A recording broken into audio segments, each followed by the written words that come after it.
দক্ষিণ আফ্রিকাকে তাদের মাটিতে কিভাবে হারানো যায় এবার বাংলাদেশি ক্রিকেটারদের সেই টোটকায় দিলেন কিংবদন্তি এবি ডিভিলিয়ার্স। দেখিয়ে দিলেন কিভাবে তাদের হারিয়ে টেস্ট চ্যাম্পিয়নশিপ ফাইনালে উঠতে পারবে শান্ত লিটনরা, যেটি অনুসরণ করতে পারলে প্রথমবার কাগিসো রাবাদাদের বিপক্ষে সিরিজ জিততে পারবে টিম টাইগার্স। দক্ষিণ আফ্রিকাকে তাদের মাটিতে হারানোর তবে কি এমন কৌশল ও টোটকা জানিয়ে দিয়েছেন এবি ডিভিলিয়ার্স, তাই নিয়ে বিস্তারিত এ রিপোর্টে। অস্ট্রেলিয়ার মাটিতে কিছুদিন আগে টেস্ট ম্যাচ জিতে এসেছে বাংলাদেশ দল। ডারউইনে ম্যাচ জয়ের পাওয়ার পরই টাইগার ক্রিকেটারদের নিয়ে আলোচনা শুরু হয়েছে সর্বমহলে। বিশেষ করে অনেক ক্রিকেট বিশ্লেষকদের মুখে মুখে এখন শান্ত শরীফুলদের নাম। অস্ট্রেলিয়াকে হারানোর পর এখন তাদের সামনে মিশন দক্ষিণ আফ্রিকা। আগামী নভেম্বরে দক্ষিণ আফ্রিকার মাটিতে টেস্ট চ্যাম্পিয়নশিপের অংশ দুটি টেস্ট খেলতে যাবে লাল সবুজের প্রতিনিধিরা। টেস্টে বিশ্বকাপের ফাইনালে উঠতে যেই দুটি ম্যাচ ভীষণ গুরুত্বপূর্ণ বাংলাদেশের জন্য।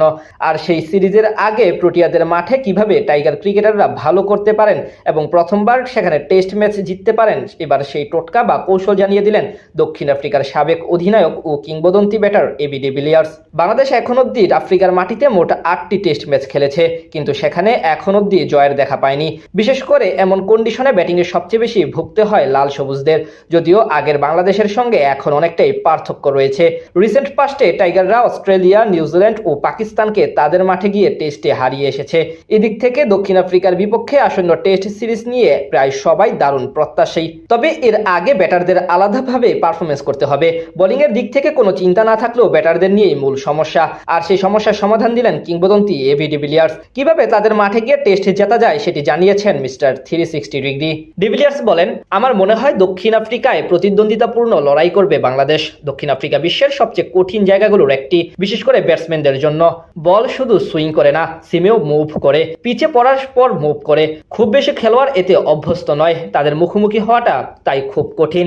আর ঠিক সেই চ্যালেঞ্জ কিভাবে মোকাবিলা করতে হবে সেটাও বলে দিলেন তিনি। বাংলাদেশের ব্যাটারদের উদ্দেশ্যে বিশেষ পরামর্শ পেশ করলেন সাবেক প্রোটিয়া কাপ্তান। সেখানে ডিভিলিয়ার্স বলেন, আমার ব্যক্তিগত কিছু কৌশল আছে। কখনো ক্রিজ থেকে বের হয়ে এসেছি, কখনো বা স্ট্যাম্প ঢেকে ব্যাট করেছি, আবার কখনো স্ট্যাম্প ছেড়ে দিয়েছি। কন্ডিশনটা কেমন মনে হচ্ছে সেটার উপর এসব নির্ভর করে।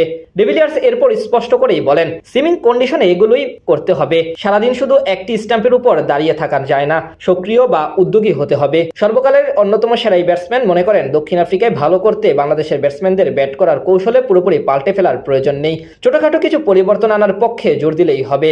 তবে তার বিশ্বাস অতীতের চেয়ে এবার দক্ষিণ আফ্রিকার মাটিতে অধিক ভালো করবে বাংলাদেশ এবং সিরিজ বা ম্যাচ জয়েরও ভালো সম্ভাবনা রয়েছে, যেটি বাস্তব হলে টেস্ট চ্যাম্পিয়নশিপের ফাইনালে ওঠার পথ আরও বেশি সহজ হয়ে যাবে শান্তদের জন্য। এদিকে বাংলাদেশ দলের কোচ হতে না চাইলেও খণ্ডকালীন পরামর্শক বা ক্রিকেটারদের সঙ্গে ব্যক্তিগতভাবে কাজ করতে আগ্রহী ডিভিলিয়ার্স।